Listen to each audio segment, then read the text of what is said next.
Ang blow bagets ay tungkol sa 10 bagay na dapat tignan bago magmaneho ng sasakyan.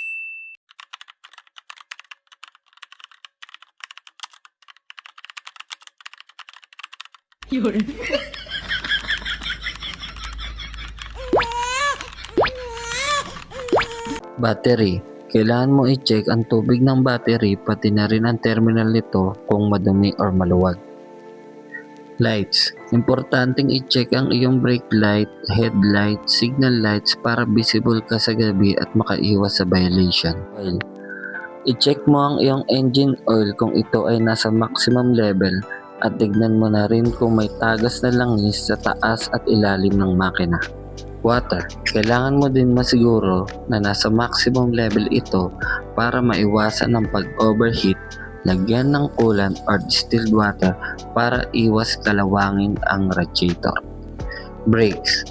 Kung may narinig kang tunog bakal pag umapak ka ng preno, ay maaaring ubos na ang lining ng brake pads mo.